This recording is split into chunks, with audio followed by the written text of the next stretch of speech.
I don't know where it came from. I've always been interested in railways ever since I can remember. I can remember, because we didn't have a car when I was little, so you walked everywhere, and I can remember walking past what is now the ring road where the Midland station is, and there used to be 2 cast iron bridges there.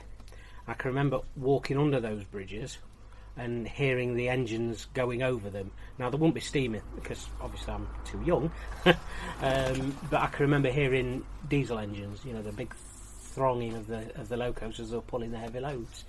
Now when my sister started going out with her boyfriend, a chap called Steve Fottles, he was a big railway fan, but he liked to travel on the trains. He wasn't so interested in taking numbers or photographs or anything like that. So what usually used to happen is I used to tag along with him. You used to be able to buy what they call rail rover tickets, so that would give you unlimited travel in a certain area. And what you had was an East Midlands rail rover ticket, so you could go sort of Derby Crewe and up to Preston and Birmingham and, you know, and all that sort of thing.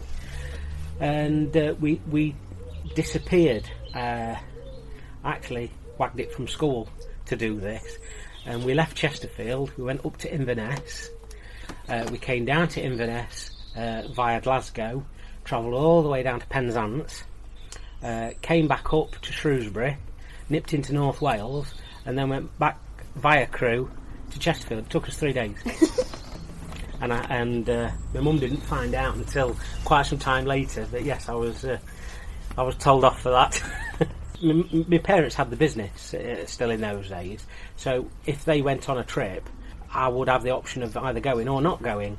And if I said, well, I'm not bothered about going, or you can't go because of school, I'll be packed off to my sister's, Christine's, and obviously Steve would then tempt me with a journey. The principle of signalling was brought about by the number of accidents in the Victorian time. They used to use flags and stopwatches, and trains would crash. So eventually they used policemen with flags, and these were obviously nicknamed bobbies, and they were initially put at the side of the line to guard coal from being stolen. We're talking about the 1840s here, and eventually those policemen were, well, they might as well have something to do, so we'll give them a little hut and they can have some flags. And eventually the time system was withdrawn with the invention of the electric telegraph. Other accidents, of course, bringing the necessity. So mechanical signalling came about, and the principle of what they call absolute block, which is Victorian signalling, is one train in one section at one time. And as long as you obey those rules, you won't ever have an accident, because if there's one train in, you don't let another one in. The favourite terminology on the railway is however, because if that train breaks down, it's no use saying, well, you can't put one train in because there's one in there already. So you then have a set of emergency regulations to rescue that train. And that has stood the test of time, and we are actually in certain parts of the country still using absolute block now, nearly 250 years later, which is phenomenal when you think about it, because it's not only the method of signalling, it's the infrastructure as well. The track beds, alright, the signals probably have been upgraded, but the actual basic fundamental, what we call the interlocking, it's still the original, because obviously you don't replace it. I used to sit in Derby and work trains just north of Bedford, a place called Sharnbrook Junction, and work right up to Nottingham or up to Castle Donington. So it's not a small area any longer. It's massive. You don't have to be anywhere near where you're working. I mean, again, when I was at Derby, you would look out the window and the two railway lines in front of the signal box, I didn't control. Somebody else did, because I never worked Derby. You said when you went to signal in school, you were learning it from scratch. Yes. So what is a signal? Did you have to memorise lots of different signals? Yeah, because when you join, you have to learn everything because they don't know where they're sending you. So it's no use just learning one little bit. You've got to have a basic knowledge of the whole lot. So they literally start from the very bottom rung of a very long ladder, and it's very intense. You've got 9 weeks to get through everything. And just regarding the signalling, they will teach you the difference between a semaphore signal and a colour light signal. Semaphore, as I say, is the armed signals that go up and down when you pull a lever.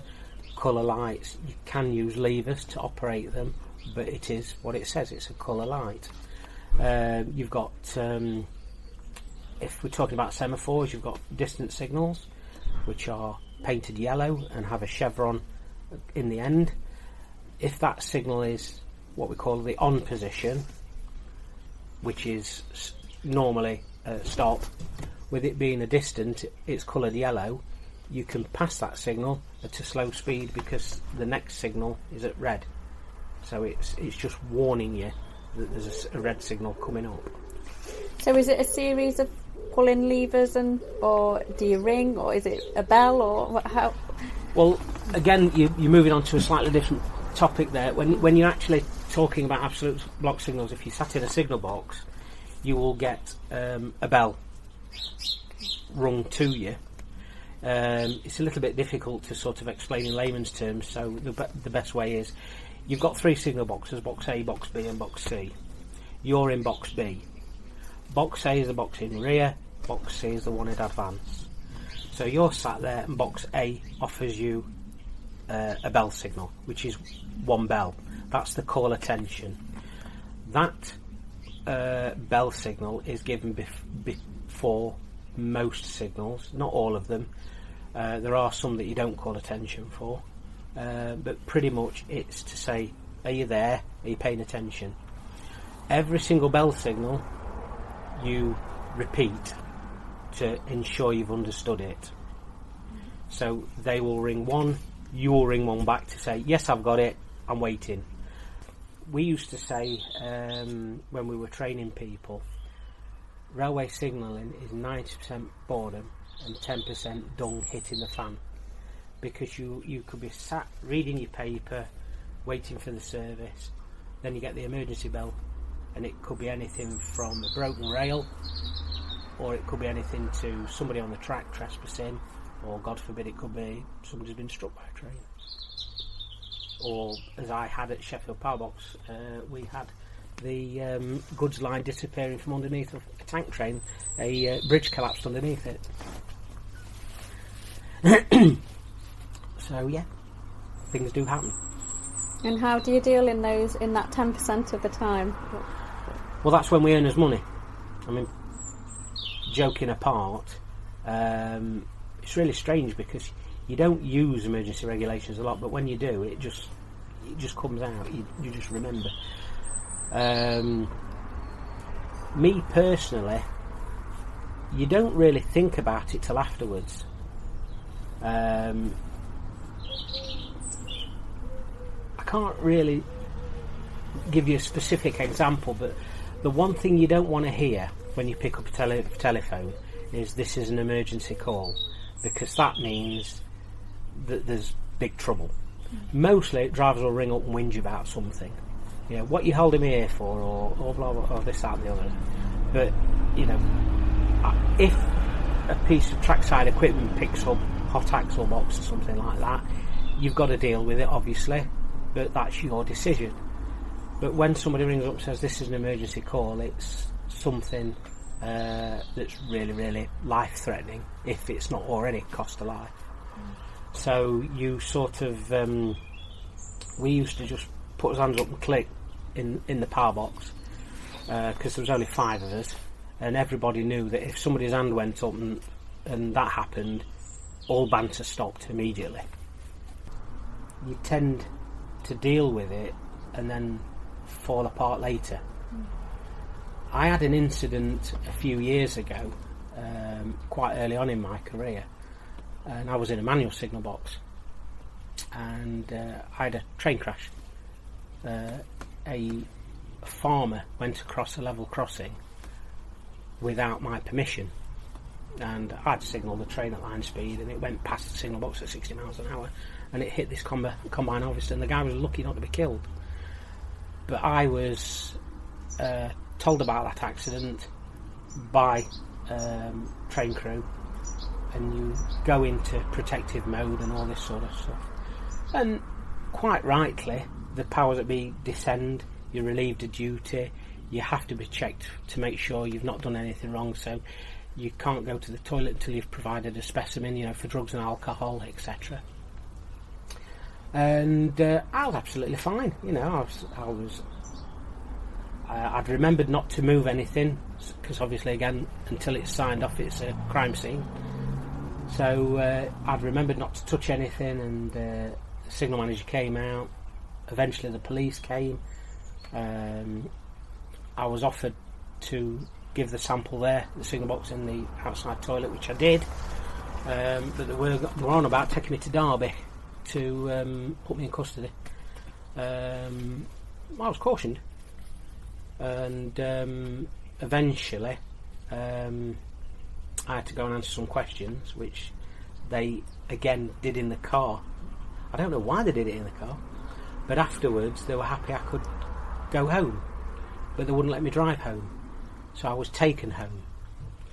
And I must admit, I was glad of that, because I can remember sitting in the car and leaving the signal box, and it would be halfway probably between Southwell and Farnsfield, and I just sobbed, because it suddenly hit me that somebody could have died. And you know, there was no voice recorders, because that was one of the earlier signal boxes. It was a Victorian wooden structure, and it would have literally been my word against theirs.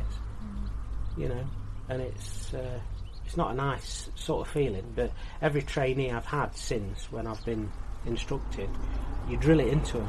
Look, your name's on the book. Anything goes wrong, it's you. You're the one that might be going into custody. You know, and if it goes wrong, and it has happened, Signalman have gone to prison. It's quite a serious position that you hold. When you think about it, one passenger service could have anything between, well, the minimum person I've ever seen on a train is one. You can have 750 on, and you're responsible for their lives. And when you're talking about the sort of size of areas that I used to control, I'd have 14, 15 passenger trains. And how many was on one, sorry? Anything up to 750. And you'd be looking after 14 or 15? 14 or 15 services, yeah. Okay. And that's not including your freights. Right. So you think about the goods that we carry. We had a set of instructions for what we call rail dangerous goods. Now that could be anything from aviation fuel. You know, you'll see the tank trains. But we carry nuclear energy, of course. You know, spent nuclear rods, stuff like that. Separate instructions for those, because obviously you've got to make sure the flask's not damaged if it's derailed and it's not on fire and stuff like that. And again, when you're talking about aviation fuel tanks, they're more dangerous empty than they are full, because it's gas. So if you've got an incident where you've got a hot box, which is where the wheels get hot, if you don't treat that quickly, you can get the wheels giving sparks off. You don't want that, because if that goes up, not only will it take the train out, it'll take the town that it's passing through out. So you have to think about where you're going to stop it. Do I stop it in the middle of Mansfield, or shall I take it out to Mansfield Woodhouse where it's a bit quieter? Do I stop it on the viaduct, or do I put it near the reservoir? Or shall I just move it there because it's a bit closer to a road? So the emergency services, you've got to think like that, but you've also got to keep other services safe. And it might mean that you instruct them to go, hurry up, move, but likewise, don't come. Yeah. And you've got to do all this at the same time. You really have got to multitask, and it's so difficult to understand from a layman's point of view. It's quite funny actually, because a few years ago we had the BBC come round to do a documentary on railways, And can we film at Sheffield? Yeah. And they were with us for 3 days, and can you believe it? Nothing happened. So other than us eating his breakfast sandwiches and sat there reading papers at panels, there's nothing to say. But that's what we call sod's law.